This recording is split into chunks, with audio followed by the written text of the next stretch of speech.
On se retrouve aujourd'hui pour un nouvel épisode de C'est quoi? On va se pencher sur ce qu'est la maturité.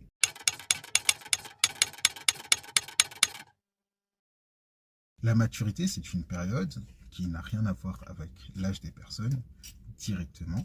C'est une période dans laquelle on dit qu'on est pleinement développé. On est à l'apogée de son développement. À savoir que le développement, c'est son évolution, que ce soit émotionnelle, cognitive, physique, psychologique ou autre. On a déjà vu à travers la vidéo sur la mentalisation qu'il y a plusieurs étapes dans le développement.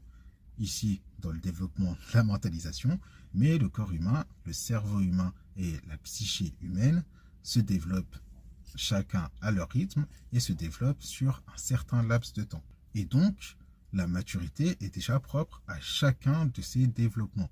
Vous avez une maturité physique qui est entre 11 ans et 21 ans, parce que c'est dans cette période-là que votre physique se développe.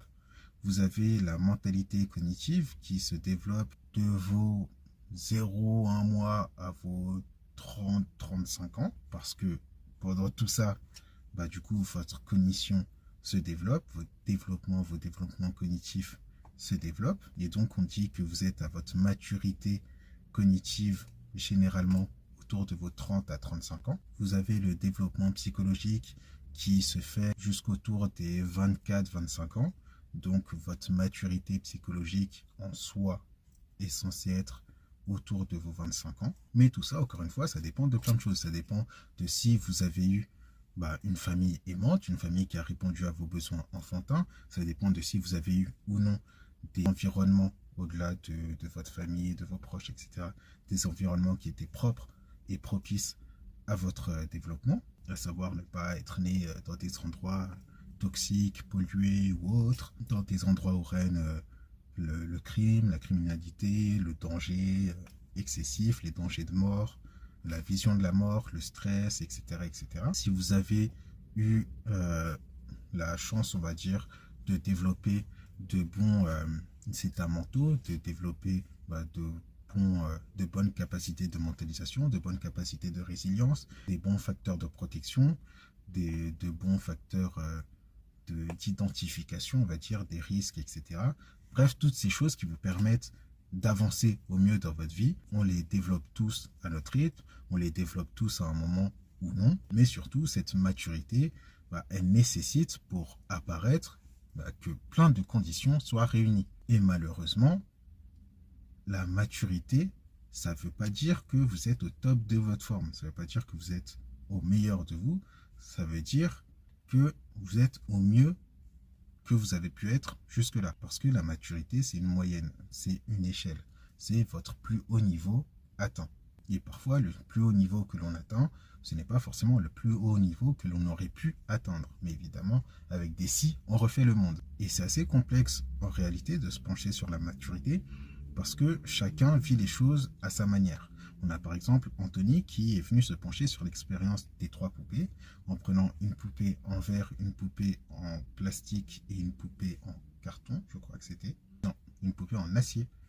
En leur assénant le même coup et on voit que chaque poupée ressent le coup d'une manière différente. La poupée en verre se brise, la poupée en plastique se déforme, la poupée en métal n'a presque rien mais garde un certain traumatisme, on va dire, de cet impact.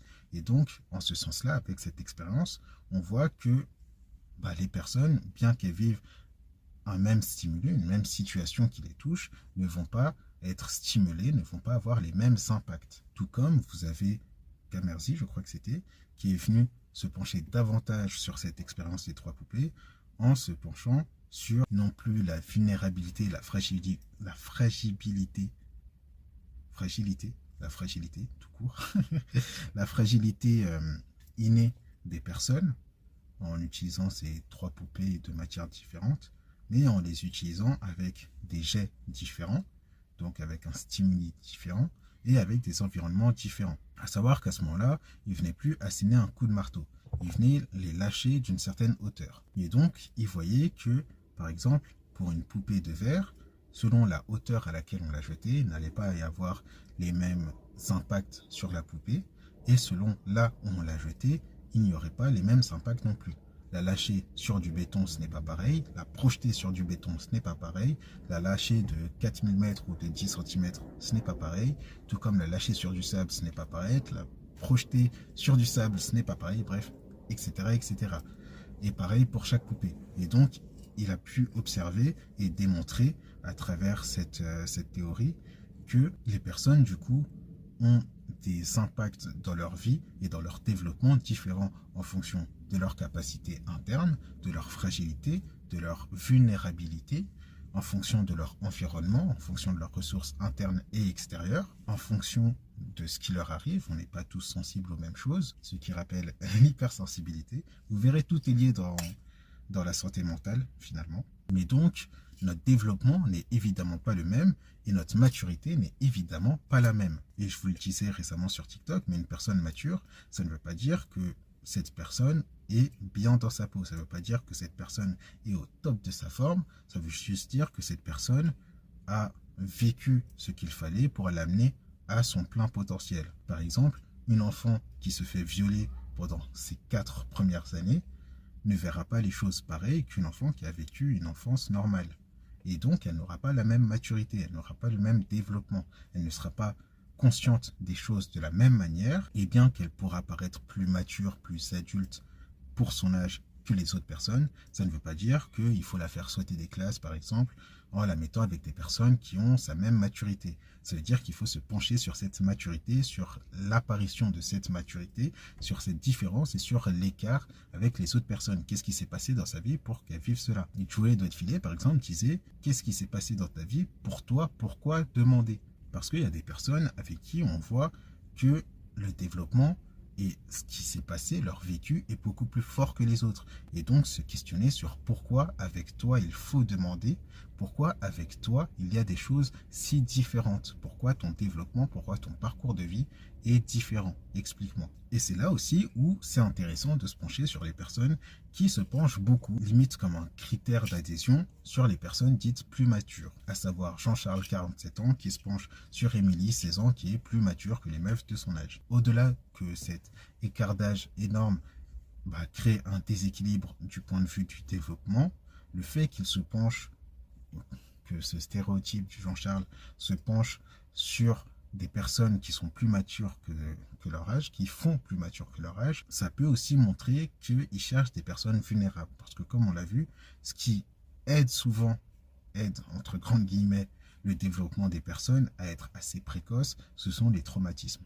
Mais qui dit traumatisme dit certes résilience, donc le fait de pouvoir rebondir, le fait de pouvoir développer davantage de compétences sur certaines choses, mais ça crée aussi des zones de vulnérabilité. Et ces zones de vulnérabilité, ça crée des jonctions avec les fragilités internes des personnes. Et donc, ça crée des personnes qui sont vulnérables. Et donc, venir se pencher sur des personnes qui font plus matures que leur âge à certains moments, c'est aussi, mine de rien, cibler des personnes vulnérables. Et donc, les bons vieux Jean-Charles qui se penchent sur des personnes plus matures, c'est souvent des personnes qui se penchent sur des personnes plus vulnérables.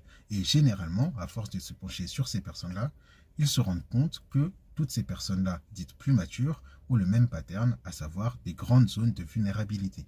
Et donc, en sachant, en connaissant ces zones de vulnérabilité, en sachant comment les utiliser à leur fin, ils sauront comment développer une certaine attractivité pour que déjà ces personnes se tournent vers eux, puisque ces Jean-Charles seront à même de pouvoir comprendre les personnes dites plus matures que leur âge, là où les autres personnes ne les comprendront pas forcément, puisqu'ils ne se pencheront pas forcément sur les Émilie, 16 ans, etc. Mais surtout, ils seront dans une position de pouvoir, parce qu'ils sauront du savoir sur ces personnes-là. Et on l'a déjà vu sur TikTok à travers la série des vidéos sur les différents moyens de manipulation des masses, mais le savoir est une arme. Et connaître l'humain, c'est savoir comment le manipuler. Et petit parallèle politique oblige, on est dans une société, en France en tout cas, qui se penche beaucoup sur les jeunes femmes. Aujourd'hui, on parle beaucoup de femmes qui périment vers l'âge de 30 ans, d'hommes qui ne trouvent pas les bonnes femmes de leur âge, et donc qui se penchent vers des enfants, justement, psychologiquement et cognitivement parlant, des enfants, des personnes qui sont en plein développement. Un enfant, c'est tout bonnement quelqu'un qui est en train d'être adulte, donc qui est sur le cheminement de la maturité, le fait d'être dans son plein développement, puisqu'à la base c'est ça un adulte, c'est quelqu'un qui est au plein de son développement. Et donc on est dans un pays qui prône une certaine culture de la manipulation et du viol, puisqu'il vient mettre des critères sur des femmes qui seraient déjà périmées, alors que cette péremption viendrait simplement du fait que ces femmes-là soient matures. À savoir que d'ailleurs c'est un critère qui est souvent utilisé pour parler de ces dames-là, les femmes matures, les MILF. Mais donc, une femme mature, une femme, une adulte, c'est quelqu'un qu'on peut moins manipuler. C'est quelqu'un qui a son développement et son plein potentiel, et donc qui a même de pouvoir se rendre compte des dangers dans sa vie. C'est pourquoi on dit qu'une femme de 30 ans, par exemple, est beaucoup moins vulnérable qu'une femme de 25 ans ou qu'une femme de 18 ans. Et c'est pourquoi, encore une fois, la majorité ne fait pas la maturité. La législation ne fait pas la progression. Et c'est pourquoi, encore une fois, c'est dangereux d'avoir des personnes qui viennent être masculinistes et vous dire, voilà, une femme, ça se consomme, déjà à partir de là, il y a un problème, et ça se consomme à partir d'un certain âge jusqu'à un certain âge. Encore une fois, les femmes ne sont pas des aliments, les femmes ne sont pas à consommer, et penchez-vous sur des personnes de votre âge, penchez-vous sur des personnes qui sont plus ou moins dans le même développement que vous, et questionnez-vous sur qu'est-ce qui vous attire vers des personnes qui sont potentiellement plus matures que d'autres, ou qu'est-ce que vous placez derrière la maturité. Parce que c'est vraiment important de se rendre compte que nous serons tous matures à partir de nos 35 ans si tout se passe bien dans notre vie. Et donc viser en dessous, surtout lorsque on a plus que 35 ans, c'est viser sur des personnes qui sont encore immatures psychologiquement, cognitivement, éthiquement parlant, et également d'un point de vue psychologique.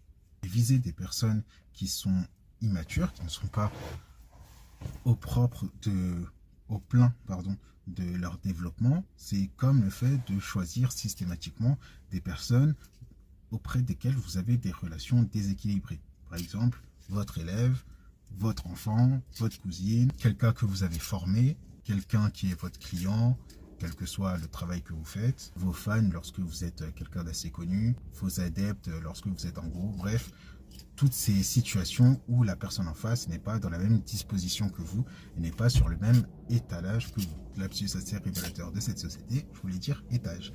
Et donc voilà, la maturité, c'est quelque chose qui est plus complexe qu'il n'y paraît, quelque chose qui dépend de chaque personne, du développement de chaque personne, de la vie de chaque personne, du parcours de vie de chaque personne et d'un tas de choses, quelque chose sur lequel, à mon sens, il faut réellement se pencher. Et quelqu'un de mature, ça ne lui donne pas plus de droits que d'autres, que ce soit fondamentalement ou législativement parlant, disons. Mais surtout, quelqu'un de mature, c'est pas quelqu'un de mieux que les autres, c'est juste quelqu'un qui a atteint l'apogée de son développement.